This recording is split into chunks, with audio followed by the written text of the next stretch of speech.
Welcome to Mind Shift Power Podcast, a show for teenagers and the adults who work with them, where we have raw and honest conversations. I'm your host, Fatima Bey, the Mind Shifter. And welcome. Today we have with us Rasheda Williams, and she is out of Detroit, Michigan. She is an award-winning mentor, a speaker, an author, and she's the owner of Empowered Flower Girl. And also, I want to note that January is National Mentoring Month. So, how are you doing today, Rasheda? I am absolutely wonderful. How are you? I'm great. I am feeling very invigorated, and I hope that this is a very powerful episode for our listeners. Yes, likewise. I like to dive right in. So, let's start off by telling us what is Empowered Flower Girl? So, thank you again. Thank you for the opportunity and to be able to connect with you and your audience, and hopefully the young people who are listening today. When I get asked what is Empowered Flower Girl, what you're all about, it's interesting because people will often ask, "Well, do you sell flowers?" I kid you not. They do ask that. That's relevant. Where's my flowers? I didn't get any roses yet. Right, you got to get people their flowers while they're still with us. So they're in the mail, honey. But Empowered Flower Girl, what we work to do is to help young people overcome challenges they may be facing in and out of the classroom, whether that's cyberbullying or societal pressures that they're facing. We know that oftentimes young people will come to school and they've been really having struggles at home. They may have struggles with friendships as well as academics. So, what we want to do is to give them the encouragement so that they can overcome those challenges, live above them, and ultimately make a powerful difference in the world. A lot of the work that we do is centered around recognizing and showcasing young people who are change makers, those who are using their gifts and talents to make a difference in their communities and Mhm. beyond. So, Empower Flower Girl really is about helping young people so that they can make contributions to our society, but mostly so that they can build positive relationships with one another. And the most important relationship is a relationship that they have with themselves. Absolutely, that is 1,000% true, and I'm so grateful and glad that you do this work. I think it is extremely important, um, and so I'm glad you started a group to do it. So let's start off with what a mentor is, because sometimes people have different definitions or understandings of what that word is. So when you say mentor, what do you mean? When I say mentor, I mean someone who offers support and guidance, and it's not necessarily based on age. A lot of people may think it's always an older person Mm-hmm. mentoring someone younger, Mm-hmm. but there's opportunities for peer mentoring as well, and young people can actually mentor adults. So it's kind of the each one teach one mentality, Mm-hmm. or type of community, I would say, where you are imparting your knowledge and filling someone else's cup, whether they're older than you, younger than you, or the same age. Mm-hmm. So I always like to just remind people that even as a mentor, your mentees can also be mentoring you at the same time. It's the Mm-hmm. intergenerational understanding and empathy there. So there are opportunities for us to learn from one another. But I think the biggest key with mentoring is that you're there to help someone realize their power and to not preach to them and tell them what they should and shouldn't do, but to be there as someone who is an active listener, someone who is there, not judging, right? Because we want to listen to people, but not with a judging ear. No. Right. I think that is the most important, right? And just being authentic. Mentors really need to be authentic and real. they don't have to be perfect. Oftentimes people think, oh, if I'm a mentor, I have to be perfect. I have to have a curio cabinet full of awards and accolades and Right. degrees. No, you Right. don't even have to be employed, right, to be a mentor. You could have previously been incarcerated and be a powerful mentor to young Hmm. people in your community. So I always like to make sure that people understand that it's not about perfection. It's not about your age or your profession, right? Right. So mentoring, in short, I'm going to paraphrase it and you can correct me if I'm wrong. It's basically teaching and guiding together, regardless of age and other, you know, factors, regardless of age. And the details are going to be different with each person. But would that be a very short general summary? Yes, Obviously, there's more the to it than Cliff's that. Notes But version. Yep. yeah, the Cliff Notes. I always try to give Cliff Notes versions of things that we talk about, because I know some people listen in Cliff Notes. Mm-hmm. So that's why I do that. Um, so with okay, so I could be a mentor to a teenager and have been, but you really help. You do a good heavy focus on helping teens to mentor other teens. Why do you think why is it important to have teens mentor other teens? Why does that matter? That is an excellent question. And it's not something that people typically think about, but I think it's vitally important to have teens mentoring other teens because, of course, they have a better understanding of one another. It's kind of more credibility, if you Mhm. will. Yes, they can have an adult in their life who is showing them the way, guiding them, saying, I've been through that. I know what you're going through. I've been there. But they have another young person who is actually going through Right. similar things, and Mhm. that young person may have had an opportunity to be exposed or have more access to resources than another teen, right? For instance, I'll give you an example. When I was younger in middle school, there was an exchange program. Now, these students, they were still teens, but they were a little older than us. So I was in middle school, I was in eighth grade, I was 13, and the students that were part of the exchange program were high school students, and they were sophomores in high school, sophomores through seniors, who we would come to their school in the suburbs. It was a posh suburb just outside of Detroit, Grosse Pointe. You think of the name Grosse Pointe, it's exactly what it means. Okay, ritzy neighborhood. So we and students in the inner city of Detroit would go to their school in Grosse Pointe, and vice versa. They would come to our school as an exchange, so we can really see what's what's happening in the schools.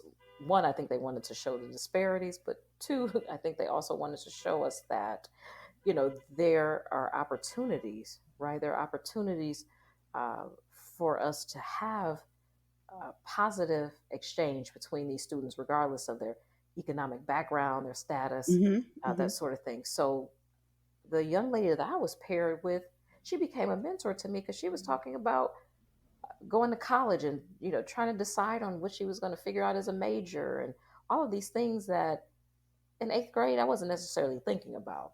I was thinking about college, right? That was in the back of my mind. Okay, someday I want to go to college. But this young lady was telling me, oh yeah, I've been applying to U of M and Michigan State, and I've been applying to all these colleges. So that's a lot that's on my mind right now. And so she was telling me about those experiences she was having as a high school student who was about to transition into college. And so that got me thinking a little bit earlier as a teenager about, okay, maybe these are some things that I should start thinking about. And just her having resources, talking about the SAT and having to do SAT prep work and all of these things that were somewhat foreign to me. It was great to hear another young person talk about these things to me, Mhm. as opposed to always the school counselor or someone, but to hear someone who was actually going through the process and to know some of the challenges even she faced and how she was able to overcome those. I thought that really was even more impactful. Not that having adult mentors isn't impactful, Mhm. but having someone who's closer in your age range to be able to really listen as well as share their experiences, which can be different but similar because you're both trying to cope, right? You're both trying to cope Hmm. with the transition from adolescence to adulthood. And that was a memorable experience. I still remember that. That was that was over 30 years ago. Oh, wow. Just to piggyback a little bit off of what you said, I've actually talked about this in a couple different episodes. One of them was with a therapist, talking about teen girls feeling unsupported. Unsupported, Um, yes. Yep. and then there was another episode. I think I may have been in the same episode actually, but just that the relatability factor, which is the way I would summarize a lot of what you said. That relatability factor is not a minor detail. Yes, an adult can mentor a youth, but it's not the same thing as getting that same value from another peer. It's just like I have an episode um, that I think it will have aired by the time this one comes out, but I have an episode of, you know, a man who came on as a guest, and we're specifically, that whole episode is only talking to young men, boys, Okay. and I had him come on because he should be the one talking to them, not me. I'm just another mother figure. I teens do listen to me, but I still would say that I'm not the same thing as a peer. I'm not the same thing as somebody who's like, yeah, I've been through that. Um, I totally agree with you, and I think it's so important. If we all would take the time to lend a hand and teach, even if it's a little thing, to someone else, each one that we teach goes out and helps others. It makes them better to help society. So I think we all should be doing some form of it. So you know what? I totally agree with you, and it's interesting because adults do the same thing, right? Adults mentor each other in the workplace all the time, and like you mentioned, it's the relatability factor. So having teams to mentor and coach and guide one another in a way as it is almost like workplace workplace mentoring. If adults think about it that way. Hmm. What would you say to a teen who thinks that they have nothing to mentor anyone about? Another excellent question. I believe that young people who have opportunities to really share who they are, uh, what I mean by share who they are is if they're given a platform to talk about their talents and to talk about some of the challenges that they face, will find that they have so much to offer. And part of that is knowledge. They have a lot of knowledge to impart onto one another. And so I would tell a young person, look, if you don't think that you have the skills or the experience, uh, you may not have that, right? But what you do have are ears to listen, because that is a huge part of mentoring, listening. Mm-hmm. uh, Listening without judgment, as I mentioned earlier, that can save someone's life. Mentoring is not offering therapy or anything like that, right? People who are struggling, having issues with mental health, trauma, that sort of thing. You know, there's a time and place for them to get the professional help, but having a friend to listen, to be there when there are so many young people stating how they don't have anyone, no one in their home listens to them. But if they have a friend, someone at their school, maybe if they're in the after school program, or if they go to a church or a mosque or anywhere that they go, and there's other young people who are involved, they potentially have some additional allies, right? Because oftentimes they don't have anyone in their homes who's listening to them. Mm-hmm. I remember when I was younger, I didn't really have anyone in my family say this too much, but there were adults in our community who would say children should be seen and not heard. I'm aging myself a little bit, but I think many No, of us have yeah. heard that children should be seen and not heard. Yeah. And I always thought that that was the most absurd thing. I even wrote Mm-hmm. about that. Even wrote about that in my book. That I think young people need to be heard even more. We need to listen and allow them and give them a platform to speak their minds, to make sure that we're including them, that they have a seat at the table, right? And that they're actually creating their own tables. But I'll get off that soapbox for a moment and get back to this.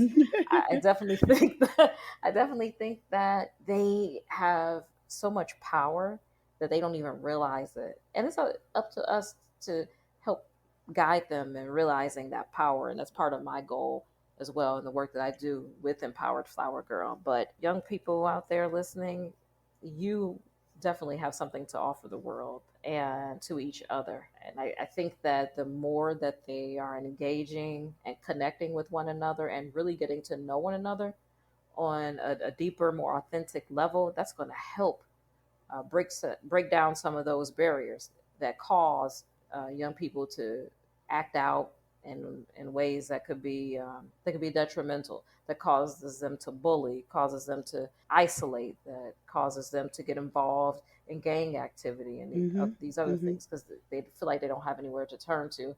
Mm-hmm. Uh, they don't have anyone to turn to. Right. I think you said such a key thing, um, the listening piece. And I asked that question because I know that there are a lot of teenagers out there listening right now who really truly believe they have nothing to offer the world. They have nothing to offer anyone else. Why would I mentor anyone else? I don't know nothing. But the truth is, you do. If you stop for a second and stop thinking about what you don't know, and like Rashida said, focus on what you do know. And sometimes it's just having a listening ear, because that is critical. There's so many people that have gone to the brinks of suicide, have gone to the brinks of cutting themselves, have gone to the brinks of sleeping around to find love, etc., etc. I can go on and on and on, because they don't know what else to do and they need someone to listen to them. And telling somebody off and telling what they should and shouldn't be doing is not a way to solve a problem for the most part. Sometimes you need to listen first, but if you're out there, just be willing to listen to your peers. If you can't do anything else, you can do that, and you might be saving a life. You might be helping someone at a pivotal point who doesn't go down a drain that they were about to climb down. Would you agree? Yes, for sure. I definitely agree with that because when when we look at some of these headlines, when we look at headlines of young people who didn't have that type of support, one of the key things that I notice with young people who may have taken their lives or the lives of other people, what we see in these articles is that young person, felt isolated. They Hmm. felt Yeah. they felt like they didn't belong, right? They didn't have a particular space or place in their school and classroom. They felt kind of like the outcast, even in some of their families. So a lot of it is having a sense of belonging and being in spaces where they're included and their voices are heard. So yeah, I definitely agree that having someone to listen, um, and being able to be fully self-expressed when they do have issues and Hmm. challenges. Yeah. I want to add something to that. I think is critical. You're absolutely right. Feeling included and feeling like they're a part of something. But on top of that, I want to add a little seasoning to that, because I think sometimes people are well intended and say we're going to be all inclusive, but the inclusivity needs to be genuine, not forced. That those are Correct. not the same thing. If forced inclusivity makes people actually sometimes feel worse, because now their oddness is being pointed out even more. And so it needs to be genuine. We need to start trying to find ways to get along with and understand people instead of finding ways to separate ourselves. And, seek that out. And I think that that is critical. The genuineness, it absolutely needs to be there.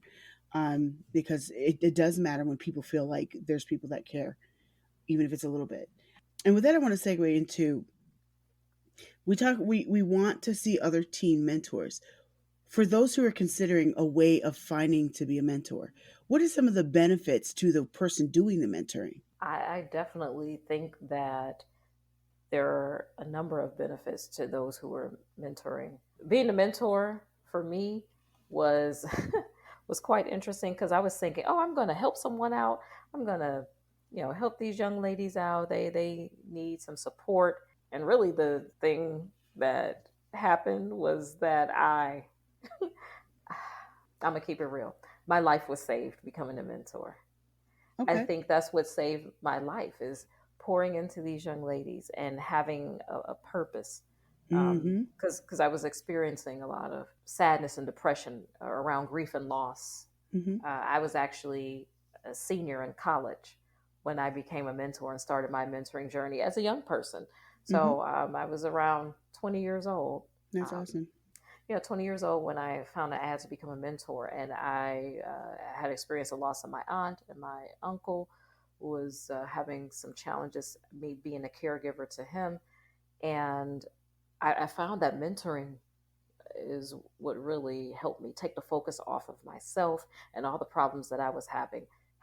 So it gave me purpose, and it helped fuel my passion to give back. Something I knew I always wanted to give back in a way, but becoming a mentor just ignited that in all sorts of other areas, right?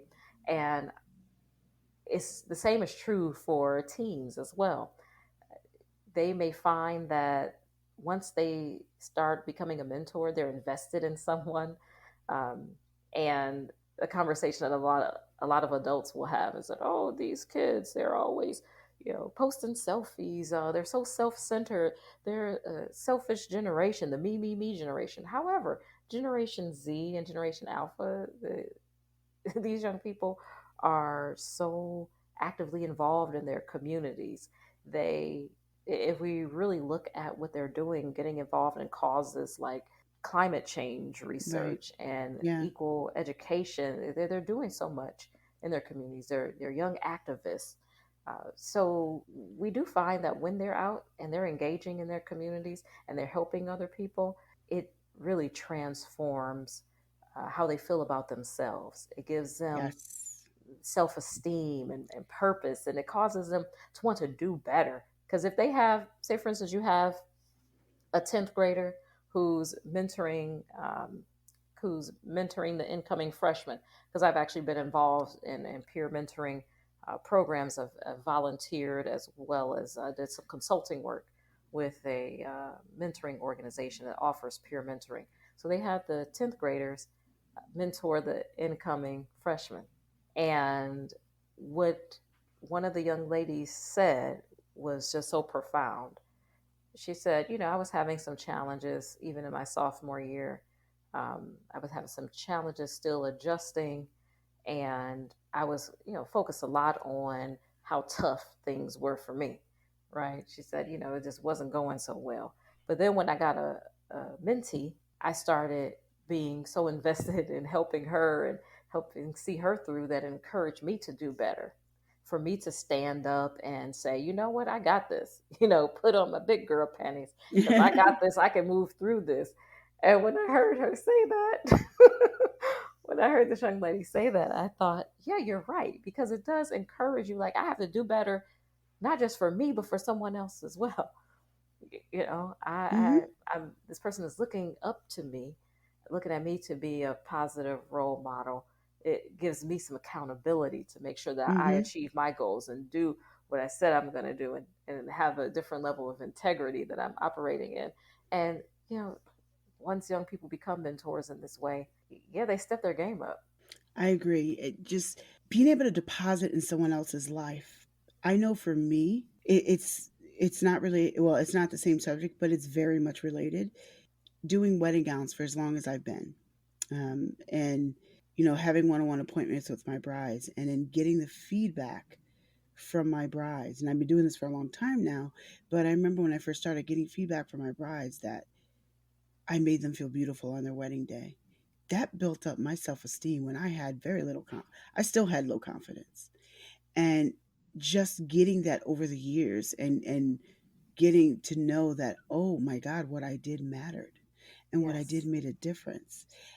And if you're a teen out there listening right now, just try to do some mentoring.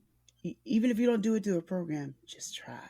You'd be surprised at how much value you actually have and can give to someone else.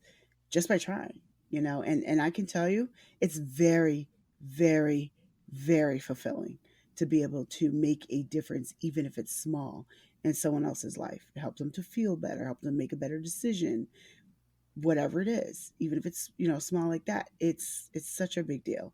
So mentoring, yes, it could be fulfilling for you as the mentor as well. Definitely. um, Now I'm going to ask you, do you offer virtual sessions for the what you do? So for me and the work that I do, so a lot of the work that Empowered Flower Girl does, uh, in addition to our work with youth, we work with a lot of adults who are working with youth because we find that sometimes there's some disconnects there, why they're not Oh able yeah. to relate, why they're not able to Oh relate to yeah. young people, or maybe something's missing in their programming that Yeah. may Yeah. have young people feel like, well, this program isn't for me. Maybe they're not doing the right marketing of the program. Maybe some things about the curriculum need to change. So I've been working a lot coaching and mentoring adults who are in the space of mentoring youth, whether they have a formal mentoring organization or a, a girls' club in the school or some sort of initiative that's aimed at helping uplift and support young people. So, yes, I offer virtual sessions with that, as well as for some schools. We offer virtual programming Okay. for the schools. And one thing that's been a huge trend, of course, since the onset of COVID is virtual mentoring sessions. Yeah. So some people would think, okay, I don't have time to go out to a school every day to mentor young people. I don't have time Good point. um, Yeah. to be able to meet with them every weekend. But the great thing is, you can do mentoring via Zoom. You It got a or phone. some right or a phone Yep. communications, just checking in.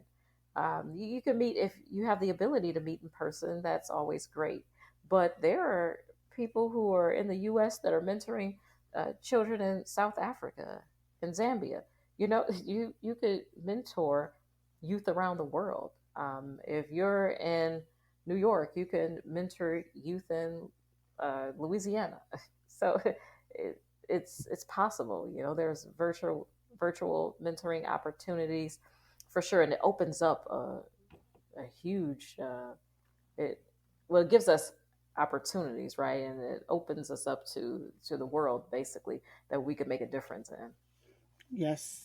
That's awesome. I'm glad you're able to do it with schools, and I hope that there's somebody listening from a school right now that hooks up with you and connects with you and gets that going in their own school, because I can tell you across America, generally speaking, it's very, very, very well needed. um, our generation needs to feel this generation needs to feel like they have a purpose, because many of them don't, and it's bothersome to me. So I'm glad that you're helping with that. Now, could you tell the audience how they could, if they're interested, how they could find you? Sure, I would love to.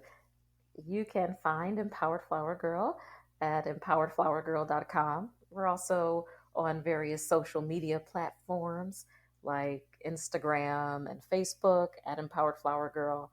Um, Also on LinkedIn. That's how I really connect with a lot of the educators and after school program providers, as well as parents. But yeah, we're on social media. You can go to our website, and I would definitely love to connect. Young people, we offer a program called She's Empowered. If you are a female identifying change maker or gender expansive change maker, someone who is using your gifts and talents to make a difference for others, entrepreneurs or authors who are encouraging others and just using your personal power for good. We like to feature you in our She's Empowered program. And all you have to do is just submit some information about yourself or your nominee, because sometimes we get parents or teachers to nominate the young people in their lives, or we've even had youth nominate their friends to be featured as part of She's Empowered. But we definitely love showcasing young people who are making a positive difference. So And definitely reach out about that. what's the age cap on that?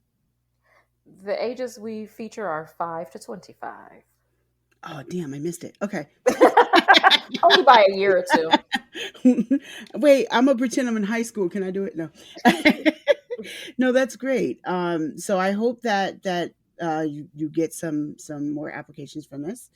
Um, and I thank you for coming on today and talking about this. And again, ladies and gentlemen, this is National Mentor Month. So see what you can do, even if it's a little bit, even if it's just by phone, to make a difference. It'll make a difference for you too. Definitely. I appreciate you so much. And I just love what you're doing here with the Mind Shift Power podcast.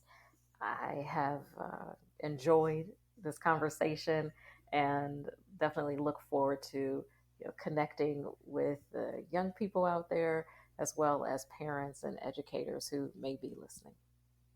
Thank you. And now for a mind shifting moment. Something that was said repeatedly in today's episode that I really want you to hone in and focus on. You have value. Your experiences, how insignificant you think they are not. So if you think that what you've been through in life and your experiences don't matter, you're wrong. You could be the most boring person in the world who's never been through anything, or so you think. And you can also speak to other boring people and uplift them. You have value. Your experiences have value. You just need to find your audience that can receive it. Make it a point to pour into others. Make it a point to talk about your experiences. You would be surprised how the smallest little detail of your life may help encourage someone else's. You are important and you have value. Start talking to other people and you're going to find out how true that is. Thank you for listening to Mindshift Power Podcast. Please like and subscribe to my YouTube channel at The Mind Shifter. If you have any comments, topic suggestions, or would like to be a guest on the show, please visit fatimabay.com/podcast. Remember, there's power in shifting your thinking. Tune in for next week.